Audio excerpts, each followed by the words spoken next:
네, 오늘 책은 대한민국 진로 백서입니다. 네, 이 요약본은 북코스모스에서 가져온 요약본입니다. 어, 이 책하고 좀 관련 없는데, 요즘, 최근에 제가 전화를 가끔 받고 있어요. 유독 제가 이제 회사를 그만둔 게 12월 31일자로 그만뒀는데, 그 사이에선 전화가 별로 없었거든요. 그런데 최근에 다시 전화가 시작됐어요. 왜냐하면, 내년에 총선이 있기 때문입니다.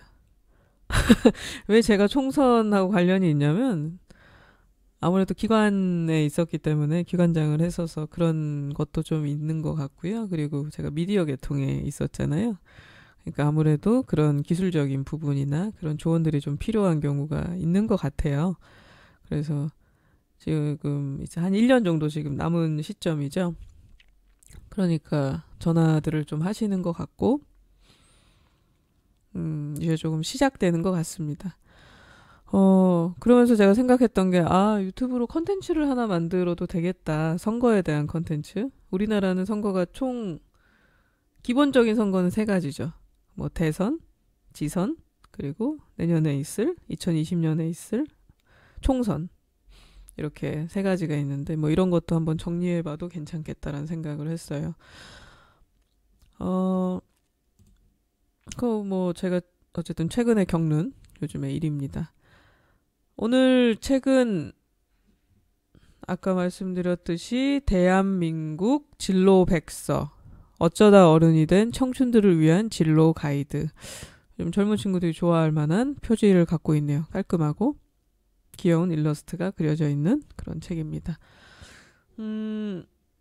사실 경력이 좀 있으시거나 그런 분들한테는 도움이 안 되실 수도 있겠는데, 아까 그 목차를 좀 보니까 뭔가 새로운 좀 일을 하려고 하시는 분들에게도 도움이 좀 될 것 같아서 골랐습니다. 음, 20년간 인재 개발에 전념해온 커리어 코치 정철상 교수가 진로와 인생을 고민하는 청춘들을 위해 모든 노하우를 전수한다. 저자는 그동안 1만 번 이상의 상담과 강연을 통해 취업을 준비하고 있는 학생들은 물론 사회초년생, 커리어 변경을 고민하는 어른들에게까지 도움을 주어왔다. 이 책은 단순히 취업을 위한 기술을 사전식으로 나열하거나 그것에 초점을 맞춘 것이 아니라 직업을 대하는 마음가짐과 더불어 어떻게 인생을 설계해 가야 할지에 대한 인생 조언까지 총체적으로 제시함으로써 취업을 준비하고 있는 학생, 사회 초년생, 자신의 직업과 진로를 고민 중인 직장인들에게 명확한 조언과 지침을 제공하고 있다. 작가 정철상이라는 분은 어쨌든 청춘들에게 희망과 용기를 주는 커리어 코치라고 합니다. 방송에도 좀 출연을 좀 하셨고, 따뜻한 독설, 심리학이 청춘에게 묻다, 가슴 뛰는 비전, 이런 책들을 쓰셨네요. 언론으로부터 젊은이들의 무릎팍 도사라는 닉네임을 갖고 있다고 합니다. 심리학이 청춘에게 묻다. 이 책은 근데 이런 비슷한 책 제목이 너무 많아서 그런 책인지 잘 모르겠어요. 네. 쇼 서머리 같이 보시죠. 진로가 불투명한 학생들이 넘쳐난다. 대학 졸업생이 이럴진데 중고생은 두말할 필요도 없다. 부모도 교사도 진로가 중요하다고 말한다. 직장인도 나중에 후회하지 말라며 진로의 중요성을 강조한다. 그런데 정작 대부분은 진로에 대해 준비하지 않는다. 중요하다고 인식하면서 도대체 왜 진로를 준비하지 않는 것일까? 이는 우리 사회 구조의 근본적인 문제와 더불어 학교 제도 자체가 미비한 측면도 있다. 천편일률적인 학교 교과 과정이나 수능 중심의 교육제도, 부실한 대학 제도 등의 이유 때문에 구조적으로 교육 환경의 개선이 필요하다. 그러나 곧 직업 전선에 뛰어들어야 하는 청년으로서는 문제가 개선되기만 기다릴 시간적 여유가 없다. 그로 인해 대학생들은 자신의 미래를 준비하지 못한 채 불안감에 휩싸여 있다. 이런 현실들은 개인적으로나 국가적으로나 이만저만한 손실이 아닐 수 없다. 사실 청년들뿐 아니라 성인들도 취업 문제에 몸살을 앓고 있다. 평균 수명이 늘어난 만큼 이전처럼 한두 개의 직업만으로는 충분하지 않은 직업 다변화의 시대에 접어들었기 때문이다. 그럼에도 중장년 역시 진로에 신경을 쓰지 않는 게 현실이다. 어른이나 어린아이 할 것 없이 노래나 게임, TV 시청이나 SNS 활동, 쇼핑, 음주 가무 등에는 많은 돈과 시간과 에너지를 쏟으면서 정작 자신의 미래를 준비하기 위해 투자하는 경우는 드물다. 요즘 젊은 친구들은 사실 미래에 대한 투자 꽤 많이 하잖아요. 대학교 다닐 때도 뭐 저기 경험을 쌓고 뭐 이런 인턴제도 이런 것들 굉장히 많이 하던데요. 그 언어도 많이 배우고 그 예전은 많이 그랬겠죠. 그 IMF 전 시대의 사람들은 사실 그냥 졸업하면 대학 졸업하거나 고등학교 졸업하면 취업할 수 있었으니까. 그런데 IMF 이후의 세대는 그렇게 준비 안 하고 살지 않아요. 사람들이 진로에 대해 준비하지 않는 것은 대개 즉각적인 만족이나 즐거움 또는 결과를 추구하기 때문이다. 진로라는 것은 준비해도 당장의 결과가 나타나기 어렵다. 진로 문제는 대개 여러 요인이 복잡하게 얽혀 누적되어 있다가 골마 터지는 경우가 많다. 취업 문턱에서 연거푸 고배를 마신다든지 재정적 문제에 봉착한다든지 대인관계에 문제가 생겨 도저히 돌이키기 어려운 상황에 놓이곤 한다. 그럴 때야 비로소 문제의 심각성을 인식하게 된다. 진로 문제는 대개 자신에 대한 탐색이 부족했다든지 뚜렷한 삶의 목적을 수립하지 못했다든지 삶의 자세와 태도가 흐트러졌다든지 부정적인 생각에 사로잡혔다든지 지나치게 욕심을 부렸다든지 등의 요인으로 발생하기 마련이다. 사람들은 어려운 환경에 놓이면 자신을 합리화하고 현실의 당면한 문제를 미루거나 회피한다. 이게 쇼 서머리가 꽤 길긴 한데 중간에 갑자기 지금 생각나는 게 좀 있는데 아마 20대를 지난 분들은 아마 저랑 좀 비슷하지 않을까 생각이 그럴 텐데 사실 대학을 졸업하거나 고등학교를 졸업하면 자신에 대해서 객관적으로 보기가 굉장히 어려워요. 그러니까 본인의 단점을 바꾸려고 자꾸 노력을 하는 거죠. 조용한 성격인 사람은 막 활발한 성격으로 바꾼다거나 활발한 성격의 사람은 자꾸 실수를 저지르니까 최대한 자신을 누르려고 한다거나 말을 잘 못하는 사람이 말을 잘하려고 막 노력을 한다거나 뭐 여러 가지 이런 노력들을 하잖아요. 예술 감각이 없는 사람이 예술을 하려고 한다거나 노래를 못하는 사람이 노래를 막 잘하려고 노력을 한다거나 이런 노력들을 굉장히 사람들이 많이 해요. 그러니까 자신의 그 좀 부족한 면을 계속 커버하려고 노력을 하는 거죠. 그런데 제가 20대를 지나고 30대 정도 되니까 느꼈던 그러니까 자연스럽게 알게 돼요. 이것저것을 좀 하다 보면 아 나는 이런 거는 잘 못하는 사람이구나 라는 것들 어떤 분야가 딱 잡히더라고요. 저도 머리가 그렇게 나쁜 편이 아니라서 웬만한 일들에 대한 적응력은 다 있어요. 근데 제가 좀 안 되는 게 뭐냐면 컨설팅 쪽이 잘 안 돼요. 영업 쪽이 잘 안 되고 아니, 노력으로 할 수도 있겠죠. 그런데 그걸 타고난 사람하고는 분명히 달라요. 그래서 노력을 해서 그걸 바꾸셔도 되긴 합니다. 근데 굉장한 노력을 해야 되고 그리고 끊임없이 노력해야 돼요. 평생을. 그거는 내 어떤 체질에 맞지 않는 거죠. 자기 성향에 맞지 않는 거예요. 그래서 저는 시간이 지나면서 제가 뭘 알게 됐냐면 나는 다른 것보다는 기획 쪽은 잘 맞는다라는 걸 좀 알게 되더라고요. 그래서 직업적인 부분도 웹 기획을 하고 그 다음에 미디어 쪽도 미디어 교육 기획을 하고 약간 이런 식으로 직업을 조금 기획 쪽의 일들로 계속 바꿔나갔거든요.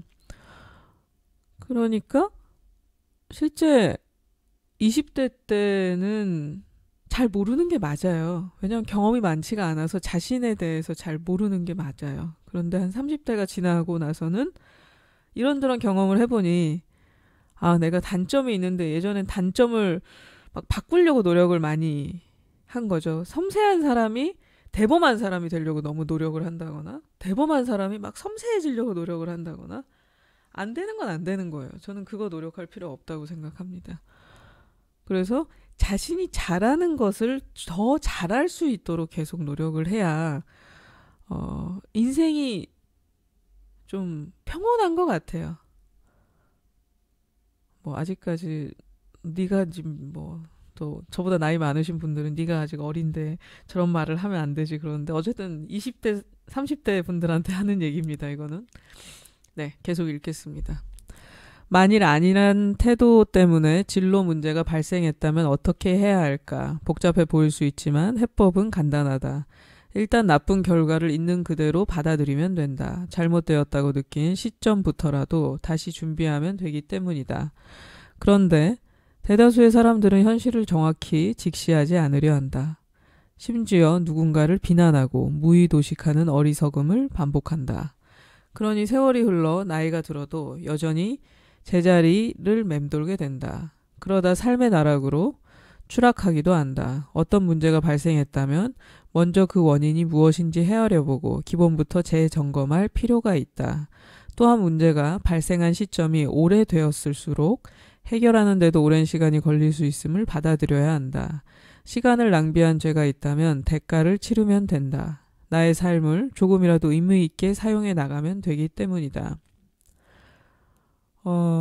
그러니까 이 게으름 때문에, 안일함 때문에, 문제가 너무 커지게 만들면 안 되는 것 같더라고요.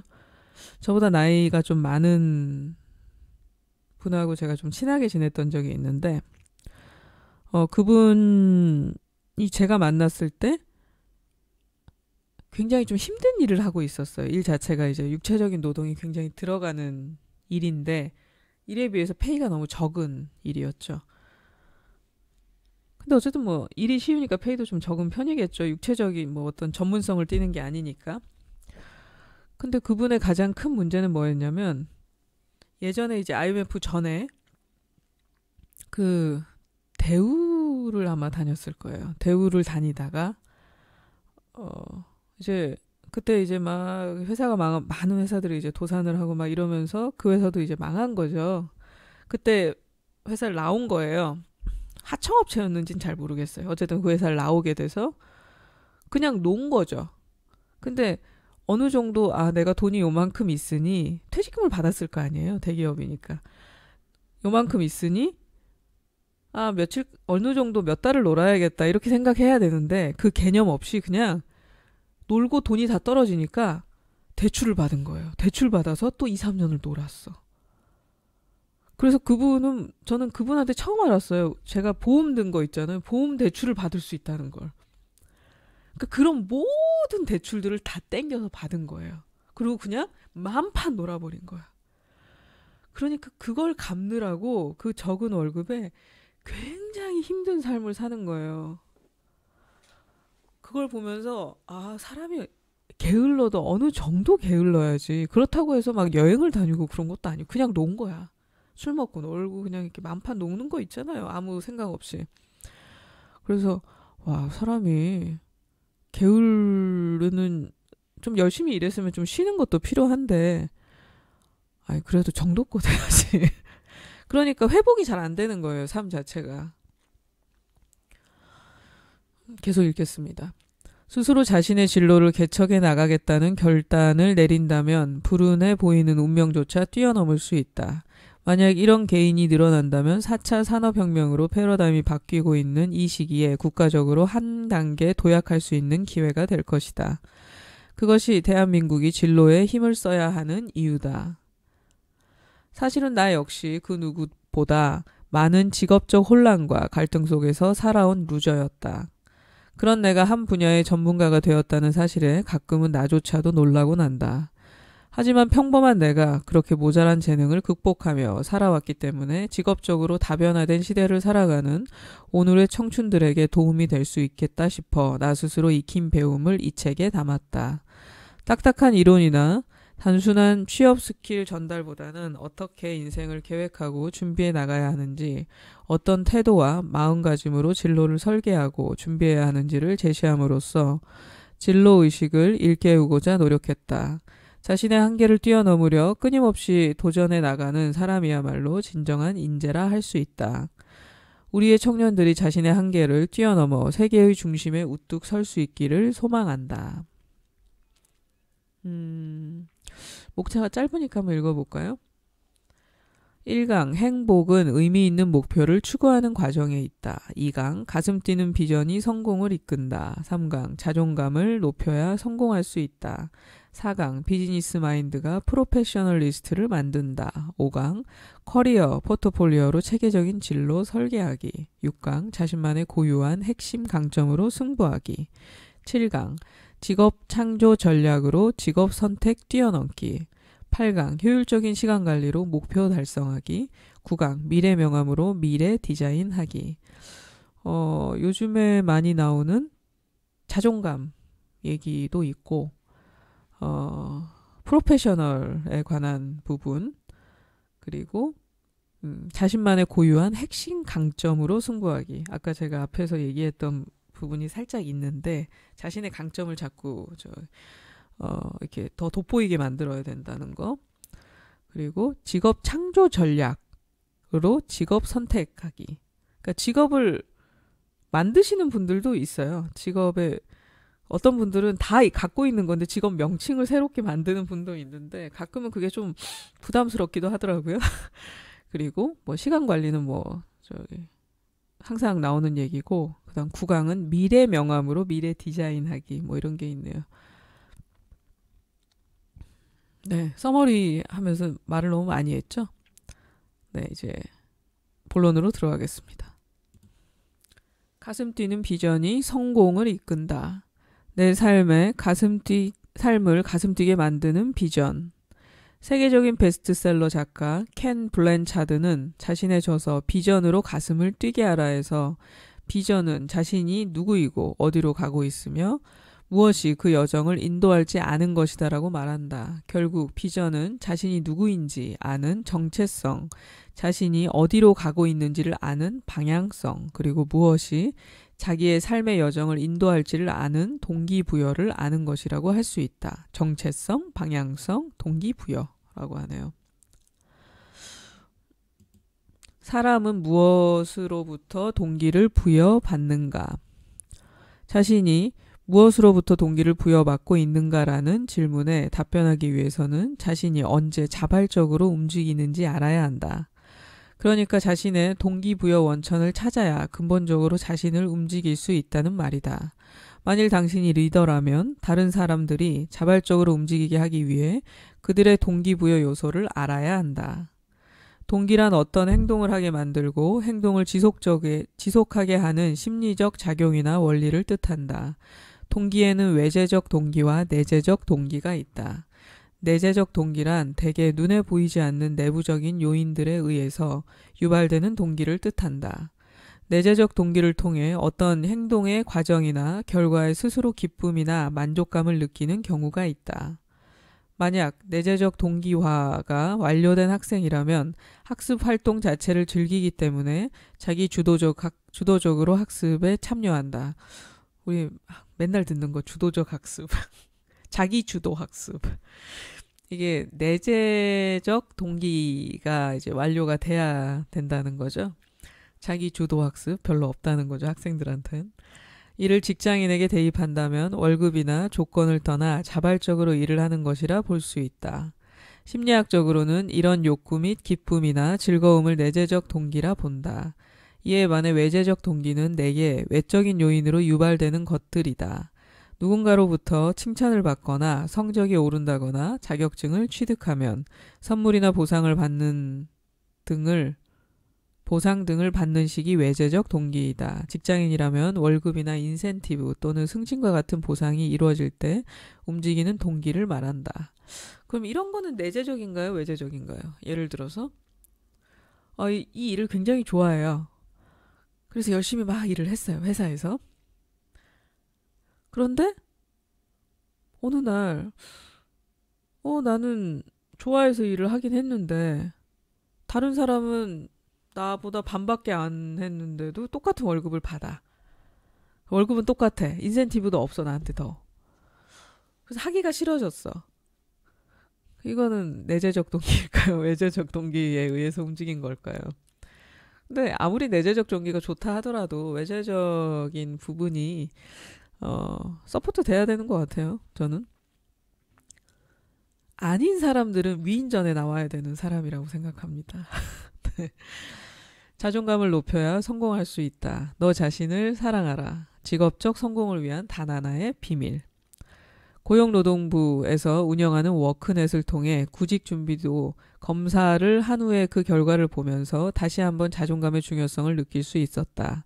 나의 대학 졸업 당시를 돌이켜보면 나는 모든 면에서 부족함이 많았다. 그래서 그런지 검사 결과 자기 효능감 점수가 100점 만점에 6점밖에 나오지 않았다. 예? 100점 만점에 6점이요? 자기 효능감이란 자신이 어느 정도 능력 있는 사람이라고 생각하는지 평가하는 항목이다. 젊은 날의 나 스스로 능력이 없음을 너무도 가혹하게 인식하고 있었던 셈이다. 반면 자아 존중감 점수는 100점 만점에 무려 95점이 나왔다. 나는 가치 있는 존재다. 무엇이든 해낼 수 있다라는 측면의 자존감에 있어서는 최고점에 있었던 셈이다. 결국 내가 직업적으로나 사회적으로 성공할 수 있었던 비밀이 있었다면 바로 자존감이 아니었을까. 좀 특이한 분이네요.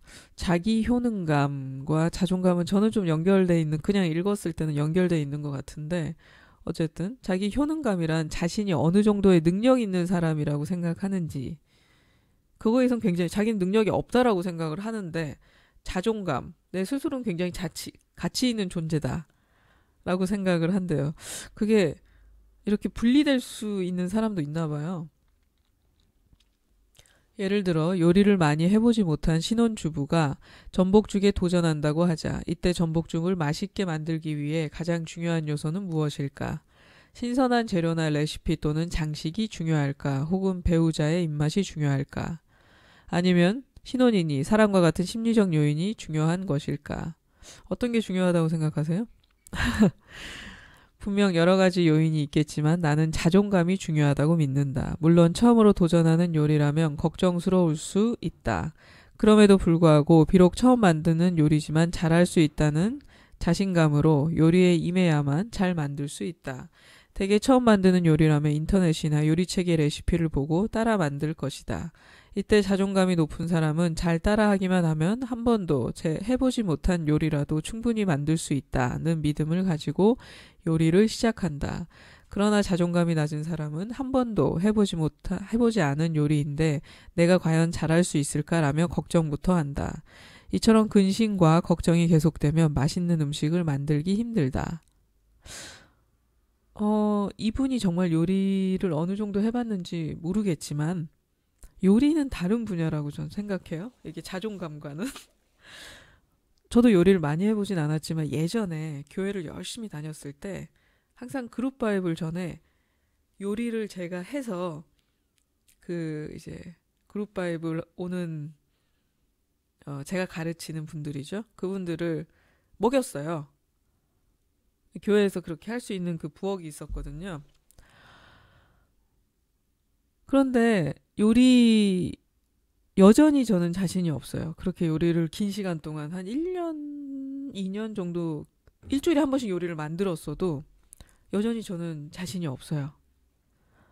왜냐하면은 제가 레시피대로 해도 뭔가 안 맞아, 항상. 그래서 요리가 항상 너무 달거나 항상 너무 맵거나 짜거나 짜진 않는 것 같다. 보통 맵거나 이제 너무 매우니까 할 수 없이 설탕을 더 넣어서 이제 중화시키려고. 요리가 항상 그 모양 그 꼴이었어요. 근데 보세요. 그런 경험을 몇 번 해보면 뭐 나는 그 새로 만드는 요리를 레시피대로 따라할 수 있다? 저는 불가능하다고 봅니다. 예, 그러면은 잘할 수 있다? 그렇지 않아요. 그래서 저는 얘가 좀 적절하지 않다라고 봐요. 네. 뭐 사람마다 좀 다르겠죠? 비단 요리뿐이 아니라 문서 작성, 관리, 경영, 영업, 마케팅, 브랜딩, 글쓰기, 스피치, 더 나아가 인생도 마찬가지다. 어떤 것도 두려워하지 않고 시도해보는 것이다. 그냥 아무렇게나 임하는 것이 아니라 무엇이든 잘해낼 수 있다는 마인드로 도전해보는 것이다. 취업 준비생들은 학벌, 학력, 경력, 외국어 자격증, 해외 연수, 공모전 등의 스펙이 절대적이라고 생각한다. 그래서 자신은 불리하다고 말한다. 하지만 기억하라. 취업에서 가장 중요한 요인은 단연코 자존감이다. 더 나아가 자존감은 직업적 성공을 넘어 행복하게 살아갈 수 있도록 하는 핵심 요소라고 할 수 있다. 아무리 보잘것없다고 생각되는 직업이라도 자존감 높은 사람들은 장인이 될 수 있다. 우리는 흔히 잘 나가는 직업을 가진 사람만 성공한다는 환상에 빠져 있는 경우가 많다. 그러나 우리가 어떠한 직업을 갖든 가장 중요한 성공 요인은 내가 나 자신을 어떻게 평가하는가 하는 자존감에 달려 있다는 사실을 결코 잊어서는 안 된다. 많은 것을 도전해보는 거는 좋은 것 같아요. 그래야 내가 무엇을 잘하고 무엇을 못하는지 알게 됩니다. 사람이 태어날 때부터 말을 좀 이렇게 잘하게 태어난 사람들 있잖아요. 그런 사람들은 조금만 해도 말을 잘해요. 요리조리 말을 굉장히 그 인기응변에 능합니다. 그런데 태어날 때부터 말을 이렇게 잘하지 못하는 사람들은 노력을 해도 그 말을 잘하는 사람만큼 못해요. 그거 노력으로 될 수가 있는 부분에 한계가 있는 거예요. 저는 사실 그 태어날 때 갖고 있는 유전적인 요소가 우리의 평생을 좌우한다고 생각을 하거든요. 그런데 그 유전적인 요소 중에 본인이 정말 잘 갖고 태어난 부분을 찾아야 되는 게 중요해요.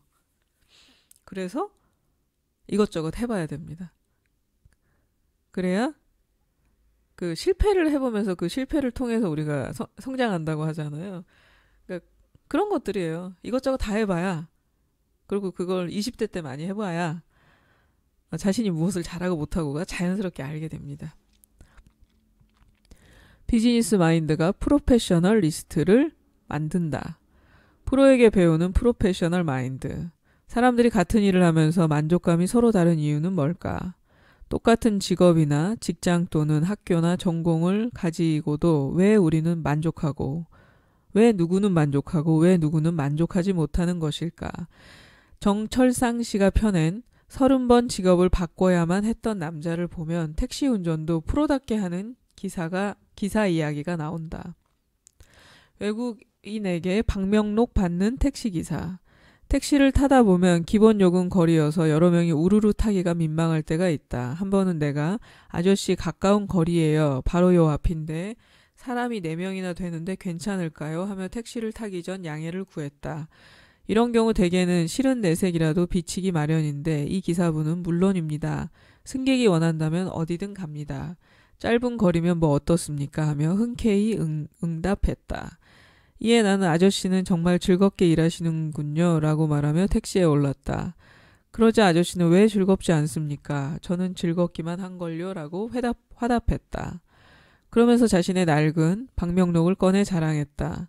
택시를 탄 승객에게 요청한 방명록이란다. 아저씨는 외국인에게 한국을 방문해주어 감사하다는 마음으로 사인을 받아준다고 설명했다. 방명록 노트를 들춰보니 외국인의 서명이 수없이 적혀 있다. 그리고 나서 살펴보니 차의 실내도 좀 다르다. 재활용품을 이용해 꽃도 한 송이 걸어뒀다. 택시 안에는 천연 방향제, 모가까지 놓여 있었다. 시트도 남달랐다. 이런 정성 탓인지 친절한 기사로 관광공사 포상도 받고 시장 표창도 받았으며 일본 MK 택시 연수까지 다녀왔다면서 프로필이 담긴 멋진 명함까지 건네준다. 아저씨와 택시 내부와 사진을 찍어도 괜찮을지 묻자 흔쾌히 허락했다. 몇 컷을 찍어서 기사분과의 만남을 블로그에 올리기도 했다. 아저씨는 신체적으로 장애가 있는 듯 입 주위에 커다란 혹이 붙어 있었다. 이처럼 어려운 환경을 딛고 일하는 기사분에게서 소소한 행복의 모습을 보았다. 기본 요금밖에 나오지 않는 짧은 구간임에도 짜증내고 투덜대는 택시 기사들과는 달리 딴판이었다. 왜 다들 이렇게 행복하게 살 수 있는 간단한 방법을 외면하고 불평, 불만으로 가득한 채 살아가는 것일까? 생각하면서 나 자신도 반성했다. 한 번은 내가 블로그에 올린 아저씨에 대한 이야기를 봤다며 이 기사분의 연락처를 알고 싶다는 사람이 있었다. 이유를 물었더니 자신의 회사에 외국 바이어가 오는데 이 기사분이 운전하는 택시로 바이어 분을 모셔서 시내 구경도 시켜드리면 자신들의 정성을 특별하게 보여줄 수 있겠다는 생각이 들었다는 거다. 이후에 몇 군데 언론에서 아저씨의 연락처를 알려달라는 요청까지 왔는데 방송 출연도 하지 않으셨을까 싶다. 역시 어디 가나 프로는 사랑받기 마련이다. 누가 알아주지 않더라도 묵묵하게 자기 몫을 다해 나가는 프로페셔널 마인드가 필요하다. 커리어 포트폴리오로 체계적인 진로 설계하기. 진로 설계, 어떻게 계획해야 하나? 불만족스러운 직장 생활을 하게 되는 이유는 잘못된 진로 설계 탓. 직업 선택이란 복잡한 과정을 현명하게 해결하려면 진로 설계가 있어야 한다. 진로 설계란 한마디로 자신이 원하는 일을 하기 위해 자신을 분석하는 작업이라고 정의할 수 있다. 자기 분석에 따라 재능과 흥미, 강점을 발견하고 지식, 경험, 역량 등을 갖추는 과정을 말한다. 궁극적으로는 인생의 비전과 올바른 가치관과 직업관을 수립해 행복한 삶과 더 나은 미래를 만들어 가도록 계획하는 활동이다. 여기서 문제는 사실 자신이 원하는 일이 무엇인지조차 모르는 경우가 많다는 것이다.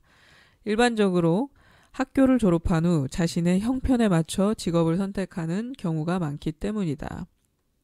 많이 그렇죠. 대학 전공과도 거의 관련이 없고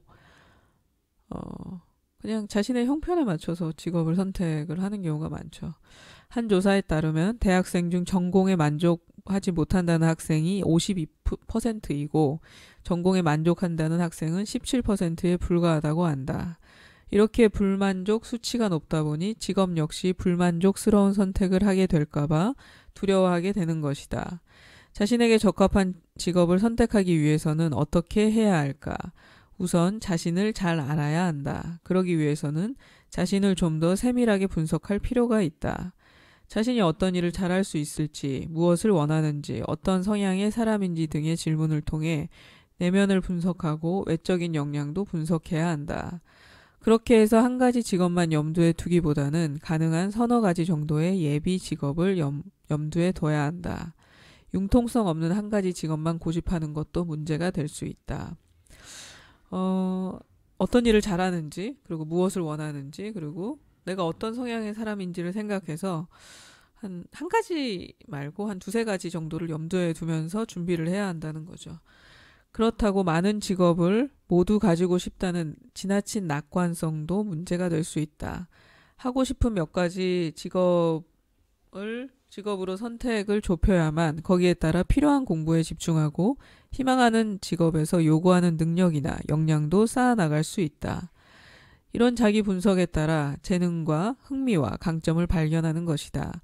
이 말은 재능과 흥미와 강점은 타고난 것이라는 뜻이다. 타고난 부분을 찾아야만 대가의 반열로 올라갈 수 있다. 그리고 타고난 부분을 찾아내지 못했다고 하더라도 지식, 경험, 역량 등을 갖추려는 노력을 기울이면 전문가의 반열까지 올라갈 수 있다. 정리하자면 궁극적으로 단순히 취업을 뛰어넘어 인생의 비전과 올바른 가치관과 직업관을 수립해 행복한 삶과 더 나은 미래를 만들어 가도록 계획하는 이 모든 활동을 진로 설계라고 볼 수 있다. 그러니까 예를 들어서 이거 타고난 거에 대해서 이분도 얘기를 하는데 타고난 걸 좀 잘 찾아야만 대가의 반열에 오를 수 있다 그러고 타고난 거를 못 찾다면 지식이나 경험 그리고 역량을 갖추려고 노력을 하면 전문가 반열까지 오를 수 있다라고 하는 거죠. 예를 들어서 저 같은 사람이 요리를 하는 직업을 갖겠다고 하는 거는 망하겠다는 거죠. 내 인생 망치겠다는 거예요. 저 같은 사람이 바리스타를 하겠다. 미친 거죠. 저는 커피 맛 구분 전혀 못해요. 제가 구분하는 건 이제 좀 정말 커피가 너무 대중화되다 보니까 이제는 이 정도 구분합니다. 아, 이 커피는 좀 고소한 맛이 나네? 이 커피는 좀 신맛이 나네? 아, 나는 고소한 맛의 커피를 더 좋아하는구나, 신맛보다는. 이 커피는 아무 이유 없이 그냥 쓰기만 하네? 이 정도 구분 정도밖에 못해요. 그것도 진짜 저희가 이제 커피가 이렇게 막 대중화된 게 한 10년? 10년 그 정도 됐겠네요. 10년 열심히 먹으니까 조금 구분하는 거예요. 못해요, 저 같은 사람은. 근데 제가 그걸 타고나지 않았는데, 바리스타란 직업이 너무 멋있어. 와인 소믈리에, 막 이런 거. 막 입에 넣고 막 이렇게 오물오물 하면서, 맛을 막 느끼고. 전혀 못해요, 전. 그리고 냄새에 관련된 거, 제가 알레르기성 비염이 있어서 전혀 못해요. 저희 엄마도 비염이 있어요. 그러니까 기본적으로 그런 거에 좀 약한 거죠. 근데 그런 직업을 가질 수 없다는 거예요. 그게 멋있다고 그래서 할 수 있는 일이 아니에요. 그렇기 때문에 자기가 잘하는 걸 찾아내야 돼요. 제가 아는 분 중에 하나는 입맛이 굉장히 예민하고 그거에 따라서 본인이 직접 요리하는 걸 또 어느 정도 좋아해요. 그러니까 그런 직업을 가져야 되는데 그런 직업을 못 갖고 그냥 노동일을 하고 있는 거예요. 그러니까 다른 사람 서포트하는 일을. 그러니까 불행하죠, 굉장히. 그러면 빨리 거기에서 벗어나서 자기가 타고난 그런 능력을 발휘할 수 있는 부분을 공부를 빨리 해서 직업을 바꾸는 게 굉장히 중요하죠. 이러한 체계적인 진로 설계는 빠를수록 좋다. 조건 없는 학습과 경험이 아니라 특정한 목표를 가지고 진로를 준비해 나가면 응집력을 발휘할 수 있을 뿐 아니라 불필요한 비용과 노력을 최소화할 수 있기 때문이다. 이제 취업은 대다수 대학생들에게 피할 수 없는 당면한 과제가 되었다. 취업 문제를 해결하기 위한 방안은 부모나 교수의 힘만으로는 부족하다. 일방적으로 몰아붙여서 될 수 있는 것도 아니다. 그렇다고 취업 책임을 오롯이 학생에게만 떠넘길 수는 없다. 교육제도나 우리 사회의 구조적인 측면에 문제도 있기 때문이다. 하지만 개인의 입장에서는 외부 환경이 유리하지 못하다 하더라도 앞으로의 진로 선택과 결정이 각자의 책임이라는 사실만큼은 분명히 인식할 필요가 있다. 그러한 책임 있는 자세가 어려운 환경을 딛고 일어설 힘이 되기 때문이다. 덴마크 진로교육의 3가지 핵심 질문. 우리나라의 교사나 학부모나 학생들 모두 어떤 대학을 갈 수 있을지 초점이 쏠린 것이 한국의 진로 현실이다. 그러다 보니 아직도 대학 졸업장이 인생을 결정한다고까지 강조하는 기성세대들도 많다. 그래서 진로는 직업을 선택하는 것이라고 생각한다. 그러나 진로는 직업을 찾는 과정도 포함하지만 실제는 자신이 어떤 사람인지, 어떤 일을 하고 싶은지, 무엇을 좋아하는지 등을 찾아가는 과정이라고 봐야 한다.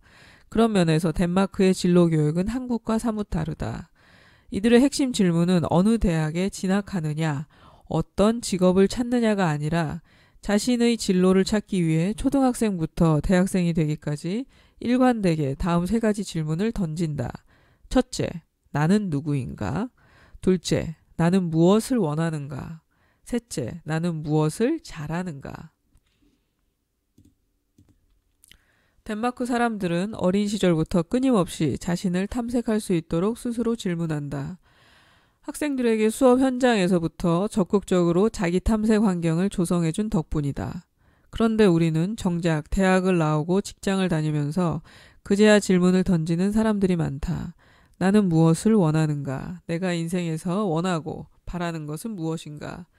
심리학자 프리츠 펄스는 자신의 욕구를 정확히 파악하지 못하는 사람은 삶을 혼란스럽게 느낄 수밖에 없다고 지적한다. 자신의 욕구를 모르다 보니 어디를 가나 무엇을 해야 할지 모르고 삶을 낭비하게 되는 것이다. 우리 사회는 사실 개인의 욕구와 욕망을 억누르는 경향이 있다. 그 때문에 자신의 욕구보다는 다른 사람들에게 비칠 본인의 모습에만 치중하며 삶을 살아가는 경우가 많다. 그런데 덴마크에서는 남의 눈치만 보며 스스로의 욕구를 무시할 것이 아니라 당당하게 자신이 원하는 것을 찾으라고 강조한다. 즉, 내가 원하는 것이 무엇인지 끊임없이 생각하며 되물어야 한다고 주장한다.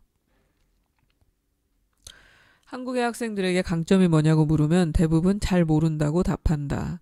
모르면 찾으면 되니 그렇게라도 대답하면 그나마 다행이다. 따라서 자신에게 강점 같은 것이 없다고 말하는 학생들이 더 많은 것이 걱정이다. 천편일률적인 한국의 학교 제도 아래에서는 다양한 재능을 발휘할 기회조차 없기에 더더욱 자신의 개성과 강점을 알아차리기 어려울 수 있다. 학교에서는 학생들 개개인의 강점보다는 정해진 교과목에만 충실하기 때문이다. 그러나 덴마크 진로 수업에서는 학생들이 무엇을 잘하는지, 어떤 일에서 성과를 내는지 찾아낼 수 있게끔 다양한 시도를 해볼 수 있도록 도와준다. 졸업 직전에 고민하는 한국의 청년들과 비교해 충분히 고민해본 덴마크 학생들이 유리할 수밖에 없는 이유다. 그런데 우리나라 진로 현실은 어떤가? 그야말로 스펙이라는 말이 난무한다. 심지어 초등학교 때부터 스펙을 준비한다고 하니 눈물이 나올 정도다. 요즘 학교에서 무슨 인성교육 한다고 하지요. 저는 사실 인성교육은 학교에서 시킬 부분은 아니라고 생각을 해요. 그 가정에서 시켜야 된다고 생각하는데 요즘에 인성교육한다고 여기저기서 뭐 인성교육원도 만들고 뭐 그러고 있죠. 근데 진짜 인성을 가르치는 사람이 인성이 제대로 된 사람들일까요? 그래서 저는 여기 이제 덴마크를 예로 들었는데 이렇게 자신을 찾아가는 과정을 하는 것들이 더 중요하다고 생각해요. 그러니까 생각하게 만들어야지 인성은 교육을 해서 되는 문제는 정말 아니라고 생각합니다. 자연스럽게 습득하는 거고 그것을 통해서 자신이 생각하는 힘을 기르고 이제 그것을 통해서 이제 자신의 인성을 개발하는 거지 그게 단순하게 교육으로 되는 건 아니라고 봐요. 자신만의 고유한 핵심 강점으로 승부하기. 강점을 발휘하기 위한 5가지 태도. 사람들은 자신이 가진 강점을 제대로 드러내지 못하곤 하는데 이는 잘못된 태도에서 기인하는 경우가 많다. 그렇다면 나 자신이 가진 강점을 드러내는데 필요한 올바른 자세나 태도로는 무엇이 있을까? 첫째, 자신을 과소평가하지 않는다. 많은 사람들이 자신을 과소평가한다. 특히 한국인들은 겸손을 미덕으로 여기는 풍토가 있어서 더더욱 그런 측면이 많다. 학생들은 상담하면 많이 토로하는 고민거리 중 하나가 교수님, 저는 잘하는 게 하나도 없어요다. 눈을 씻고 봐도 자신에게는 강점이 하나도 없다는 것이다. 그러나 강점이라는 것은 천재들만이 가질 만한 수준의 비범한 것이 아니다. 자신이 가지고 있는 능력 중 잘하는 정도의 수준이라면 그것이 바로 자신의 강점이다. 굳이 뛰어난 사람들과 자신의 능력을 비교할 필요는 없다. 물론 특출한 재능이 있으면 좋겠지만 작은 재능이라도 갈고 닦는 것이 중요하다. 그런 측면에서 다른 사람이나 외부의 평가로부터 위축되지 않는 태도가 중요하다. 재능 있는 사람이라도 위축되어 자신을 과소평가하다 보면 강점을 제대로 펼쳐나갈 수 없다. 위축되지 않으려면 무엇보다도 자신의 한계를 스스로 정하지 않는 것이 중요하다. 자신을 과소평가하기 시작하면 내 안의 강점이 보이지 않는다. 잘하는 게 하나도 없는 사람은 없어요. 정말. 자신이 그걸 강점이라고 생각을 하지 않거나 아니면 너무 게을러서 하고 싶지 않거나 아니면 정말 너무나 힘든 삶을 현재 살고 있거나 정신적으로나 육체적으로 뭐 그런 것 같아요. 둘째, 편협한 사고의 틀에 얽매이지 않는다. 사람들은 성장하면서 정보와 지식을 습득한다. 하지만 한편으로는 편견도 학습하게 된다. 예를 들어 나는 어문계열 전공이니까 어학 능력을 바탕으로 해야지 하는 식이다. 즉 무엇은 어떠해야 한다는 사고의 틀이 생기기 마련이다. 지방대로는 어차피 좋은 직장에 못 들어간다. 학벌이 좋아야 성공할 수 있다는 식으로 틀에 맞춘다. 그리고 이런 방식으로 스스로 한계를 지어버린다.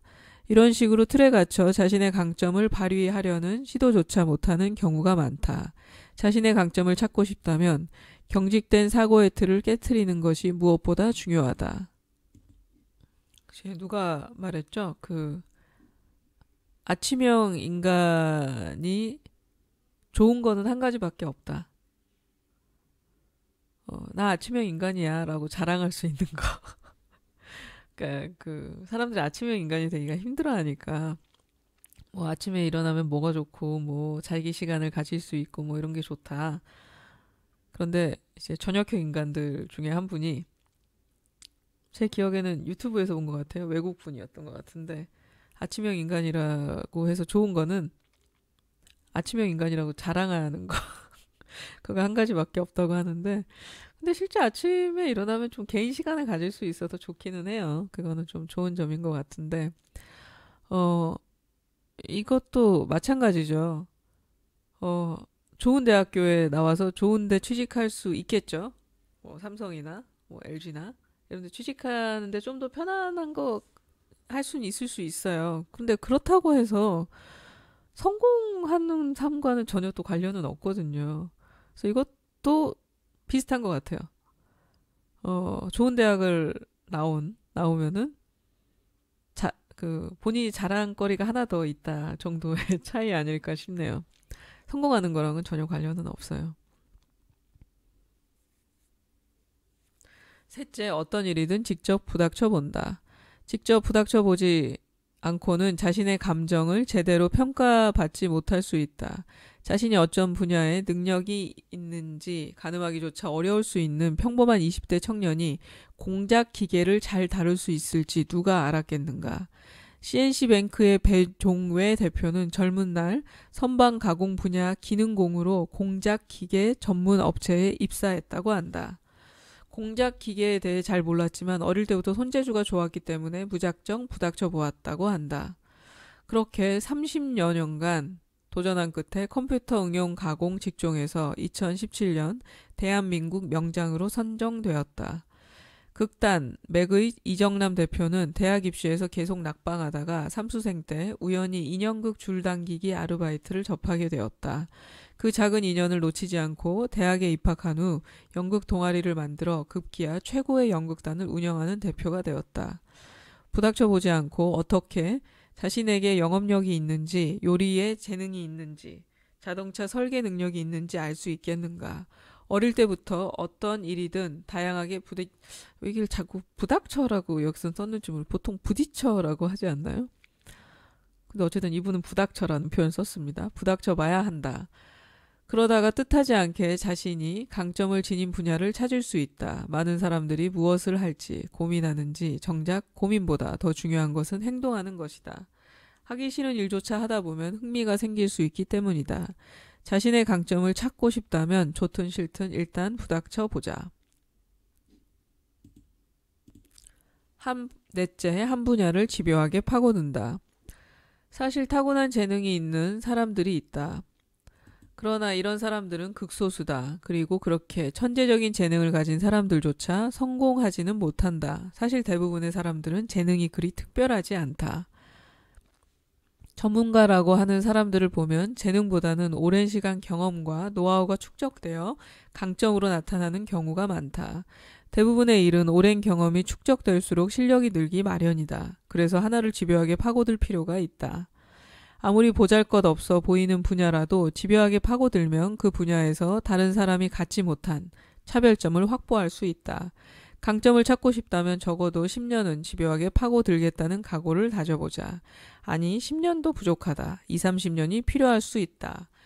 그것도 그냥 세월만 흘러보내는 게 아니라 완전히 몰입해야 한다. 그래야 비로소 강점이 확연하게 드러날 것이다. 5째, 머리가 아니라 몸으로 익혀본다. 그런데 한 10년 정도 그냥 조용히 혼자서 하는 것도 중요하지만 좀 자신이 이제 그런 거 잘한다고 홍보도 좀 해야 될 것 같아요.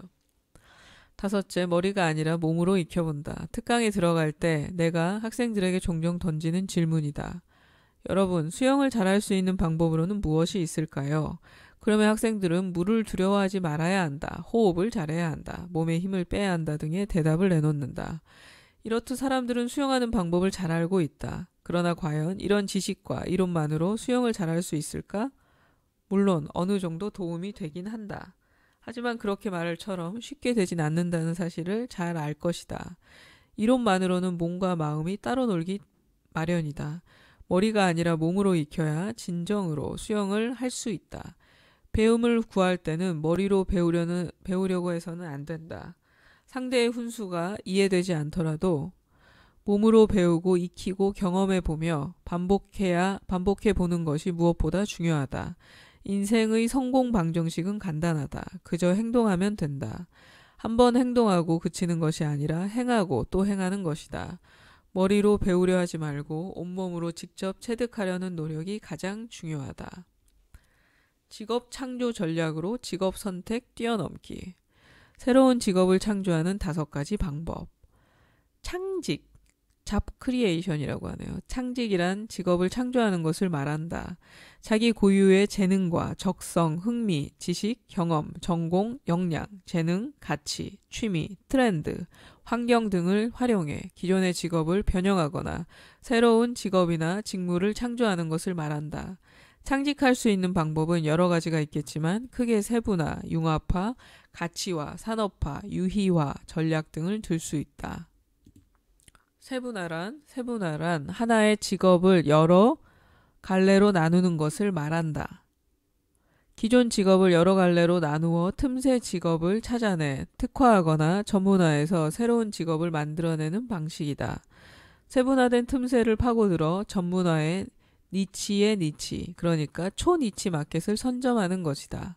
한 분야의 장인들, 그러니까 옥 하나만 파고든 옥 보석 전문 세공사라든지 의학만을 전문적으로 다루는 의학 전문 기자라든지 페이스북 전문 마케터라든지 종로구, 지역 여행가 등이 이에 해당될 수 있다.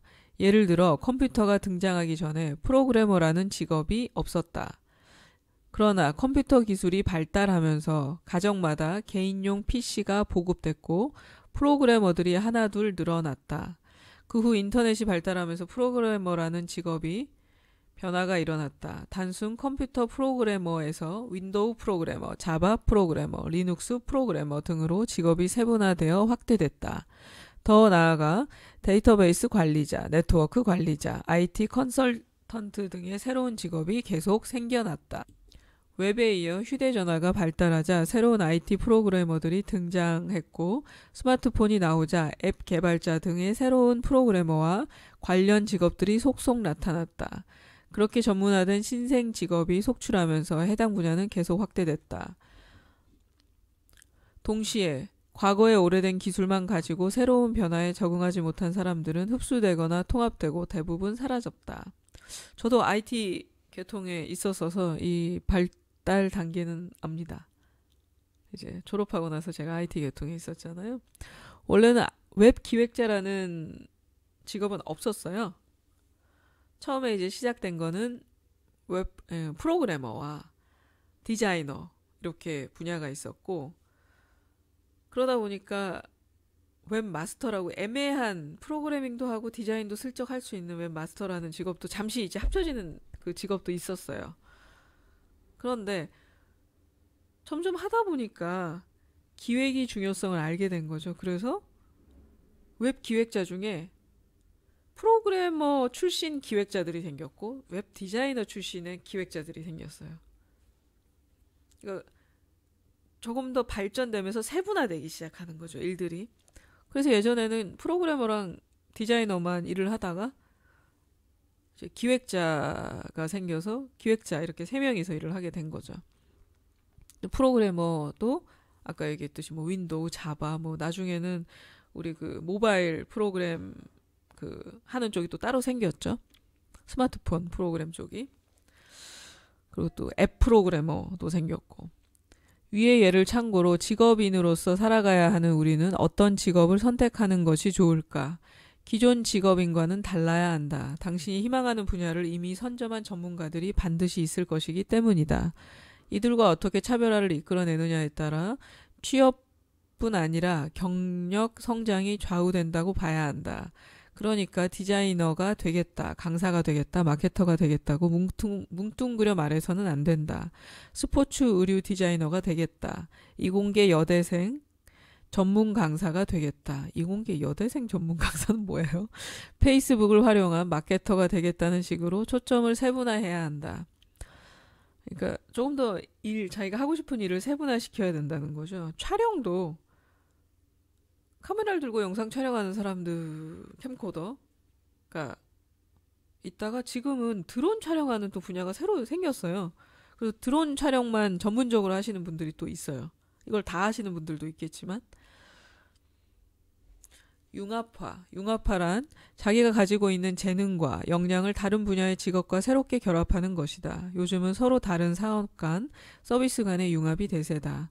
이런 시대적 트렌드가 직업 시장에도 영향을 미쳤다. 그렇다면 서로 다른 직업을 어떻게 융합해야 할까? 태권도 사범과 미술 학도로서의 길을 놓고 갈등하는 청년이 있었다. 나는 그 청년에게 왜 굳이 두 길을 따로 보느냐고 되물었다.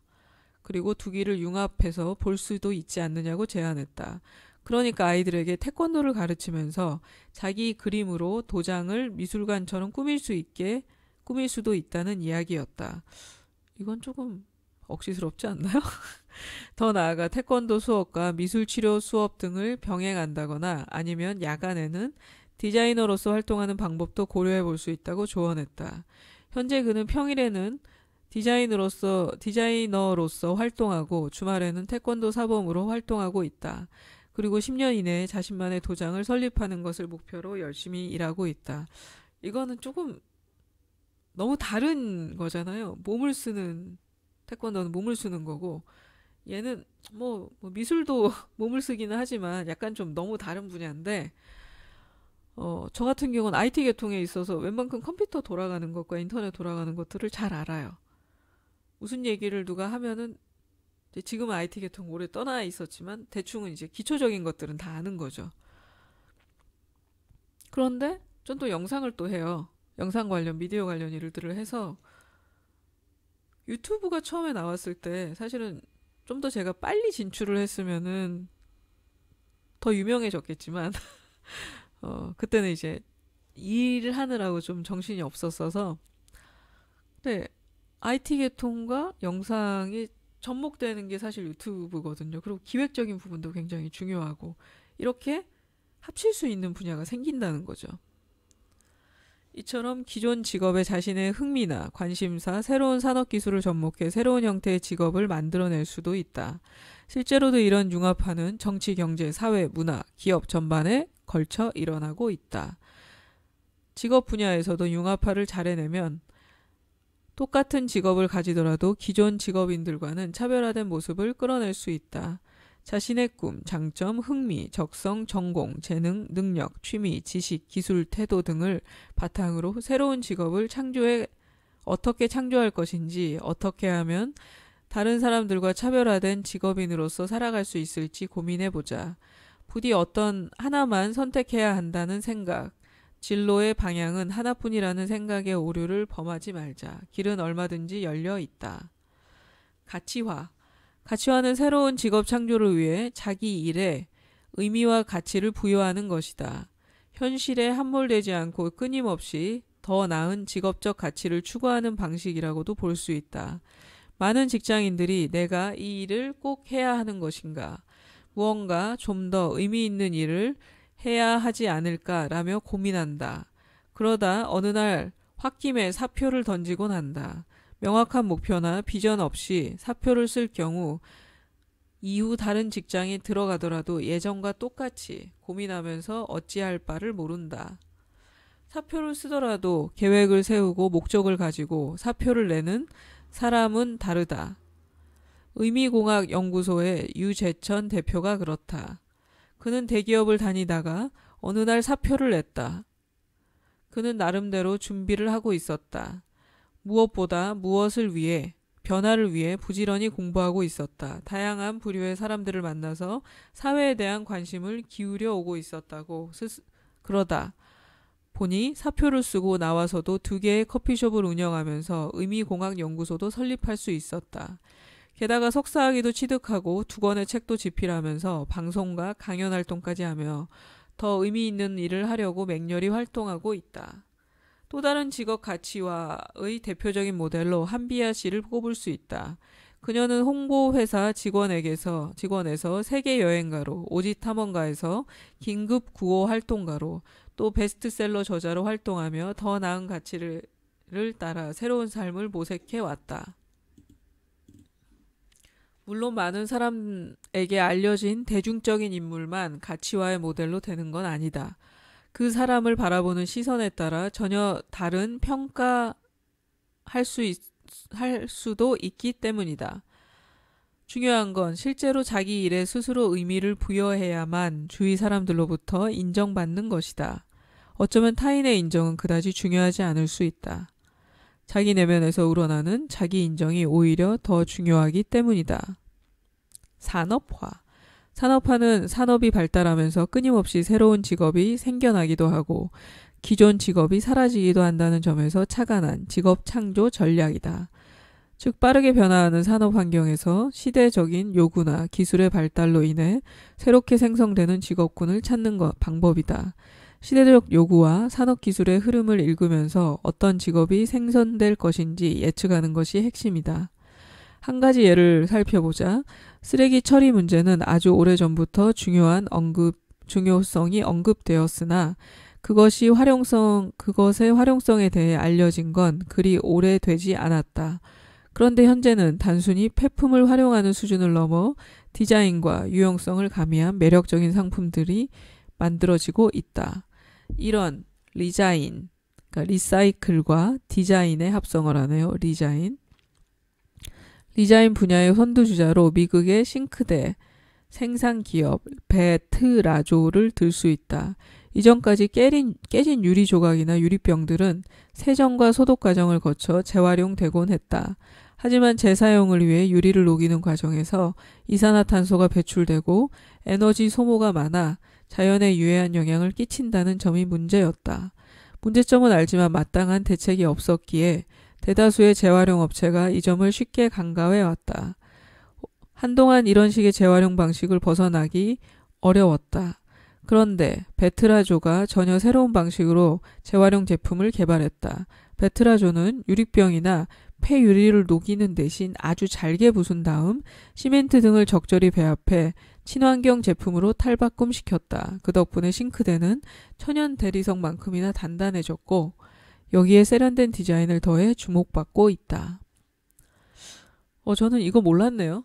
유리를 이제 녹이는 과정에서 이산화탄소가 배출이 진짜 되겠구나. 그렇죠?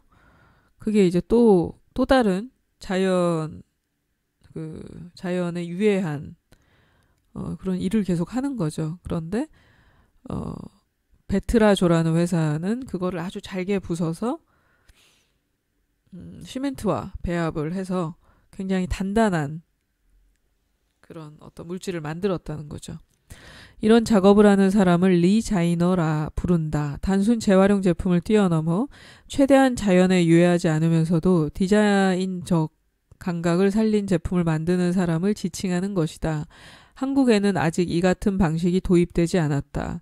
깨진 유리병을 단순 쓰레기 취급하며 분리수거조차 제대로 이루어지지 않는 상황이니 앞으로는 이와 관련된 사업이나 관련 직업들이 생겨날 가능성이 있다. 이걸 보니까 생각이 나는데 이 책과의 내용과는 좀 관련이 없습니다. 제가 이제 다시 좀 시작을 해야 되는데 담배꽁초 줍는 거를 하고 있잖아요. 모르시는 분들은 제가 책 읽은 것 중에 갑자기 제목이 기억이 안 나냐? 잠시만요. 지구는 우주의 자궁이다라는 책 읽은 게 있어요. 제 거 채널에서 검색하시면 나올 텐데 거기에 그 제가 부제를 달아놓은 게 제가 1억을 기부했습니다. 이제 그런 게 나와요. 한번 들어보시면 재밌으실 거예요. 근데 어쨌든 제가 담배꽁초를 줍는데 많은 분들이 비닐을 써서 담배꽁초를 주워요. 그리고 비닐과 함께 버려요. 그래서 그걸 볼 때마다 이건 정말 모순이다. 그 비닐을 절대 재활용하지 않아요. 냄새가 난다는 이유로. 그러면 그 비닐은 우리 비닐 하나 우리 쓰면은 그게 100년 걸리거든요. 그게 이제 이 세상에서 없어지는데 100년이 걸려요. 그런데 그 비닐을 쓰는 게 그 비닐은 또 물에 흘러 바다에 들어가서 막 저기 거북이들 막 목에도 걸리고 막 그 생선에 막 몸에도 걸리고 막 그렇게 된다고요, 다. 이거 좀 굉장히 모순적인 행동이라고 저는 생각을 해요. 근데 왜 그거에 대해서 아무도 얘기 안 하나 몰라. 그 단체에서는. 다른 방법이 없기 때문이겠죠. 그러니까 어떤 굉장히 좋은 일을 하기 위해서 모순적인 행동을 같이 하는 경우가 우리 굉장히 많아요. 그래서 얼마 전에 동물보호단체 대표가 강아지들을 구조를 한 이후에 다 유기견, 그러니까 다 뭐라 그러죠? 죽였잖아요. 그러니까 굉장히 모순된 행동을 하는 거예요. 그 사람도. 근데 그 사람 입장에선 방법이 또 없을 수도 있어요. 더 고민을 안 해봤겠지만 어쨌든 우리의 그런 지구나 아니면 나의 건강을 위해서나 어떤 하는 행동들을 보면은 굉장히 모순된 행동이 많아요. 사실 책이랑 관련 없는 내용이 갑자기 생각나서 얘기 드렸습니다. 최근에 3D 프린터가 인기를 끌고 있는데 몸 만드는 게 거의 없을 정도다. 가구나 자동차, 심지어 주택이나 인체의 일부 기관까지도 만들어낼 정도다. 이와 관련하여 다양한 분야에서 신생 직업들이 속출하고 있다. 이외 다른 분야에서도 산업의 흐름과 발전에 따라 새로운 직업들이 속속 생겨나는 중이다. 도시재생은 개조가 답이라고 말하는 건축가 이정훈 씨. 아무렇게나 버려지는 커피 찌꺼기를 버섯 재배 키트를 통해 자연으로 돌려보내는 일을 하는 꼬마 농부 이현수 대표는 그러한 사례를 보여주는 대표적인 인물이다. 산업의 흐름과 미래 트렌드까지 읽어내면 자신만의 직업을 독창적으로 창조해 갈 수 있다. 그 다음에 유희화입니다. 엄밀히 말해 유희화는 직업을 창조하는 전략이 아니다. 기존 일을 하되 그 직업을 즐기는 방식이기 때문이다. 다만 똑같은 일이라도 누구보다 즐겁게 임한다면 새로운 직업이나 창조적이고 새로운 직업이 될 수 있다는 뜻에서 창직 범위에 포함시켰다. 이제는 단순히 제품을 만들고 서비스를 제공하는 것에 그쳐선 안 된다. 제품과 서비스를 통해 그것을 이용하는 사람들에게 즐거움까지 선사해야 한다. 이것이 요즘 기업들의 당면 과제다. 이 과제를 성공적으로 해결한 대표 기업이 사우스웨스트 항공이다. 이 항공사는 1차적으로 모든 직원들에게 즐거움을 제공하고 그것을 토대로 직원들이 완전히 새로운 방식으로 고객에게 접근하도록 했다. 이 회사의 직원 채용의 절대적 조건이자 강조하는 역량 중 하나가 유머다. 재미가 없는 사람은 채용하지 않는다. 이 항공사 직원들의 유머 중에는 다음 유머가 가장 기억에 남는다. 비행기에서 내리실 때 가지고 타신 모든 물건을 챙기셨는지 확인하시기 바랍니다. 남겨진 물건은 승무원들이 공평하게 나눠 가지게 됩니다. 다른 물건은 놓고 가셔도 좋으나 제발 아이들과 배우자를 놓고 가지는 마세요. 자칫 딱딱할 수 있는 멘트를 이렇게 재밌게 전달한다. 승객들은 기내 서비스가 다른 항공사에 비해 부족하더라도 이런 소소함 때문에 사우스웨스트 항공을 즐겨 찾는다고 한다. 즐거움을 강조하는 사례는 개인의 일상에도 똑같이 적용할 수 있다. 지금 하는 일이 어떤 일이든 설령 재미없는 일이나 공부라도 일단 재미있게 접근해보자.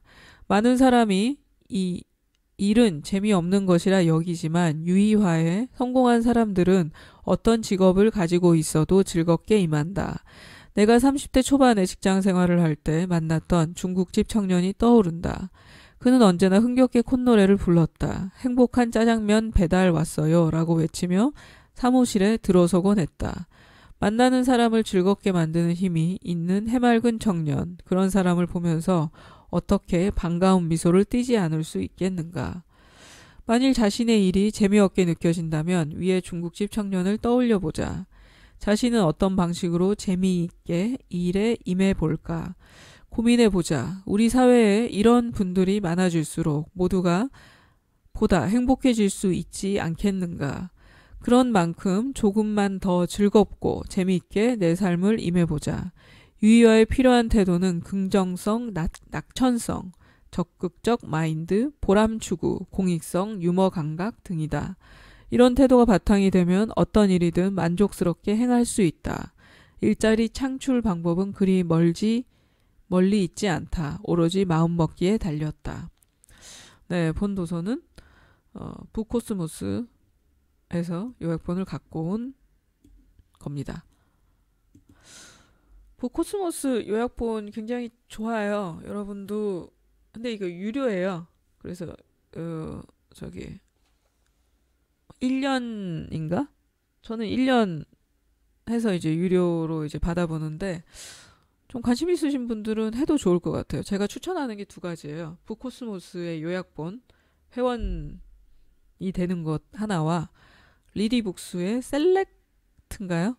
리디북스 셀렉트 프로그램 이용하는 거 둘 다 유료인데 책 리디북스 같은 경우는 이제 저는 거의 이제 오늘 왜 이렇게 말이 잘 안 나오죠? 전자책으로 보는데 그러다 보니까 책을 이제 고르고 마음에 안 들면 바로 버릴 수가 있어요. 그러니까 심각하게 책을 고르지 않아도 돼요. 근데 뜻밖의 책이 재밌는 책들도 꽤 있고 뭐 소설이나 이런 것들 재밌는 것도 꽤 많습니다. 그러니까 한번 보시고 신청해서 한번 한 달 정도 보시고 마음에 안 드는 책도 계속 반납하면서 또 새 책 보면 되니까 좀 독서를 좀 이제 하시고 싶으신 분들이나 그런 분들에게는 좀 저렴하게 이용할 수 있는 방법 같습니다. 청춘들에게도 좀 괜찮겠지만 이 책은 어떤 직업을 좀 바꾸려고 하거나 직업을 고민하고 계신 분들에게는 굉장히 좋은 책일 것 같아요. 대한민국 진로백서 한번 읽어보셔도 좋을 것 같습니다. 지금 요약본에는 목차에 좀 한 반 정도만 요약이 돼 있는데 뒷부분에 재밌는 게 더 많이 나올 것 같아요.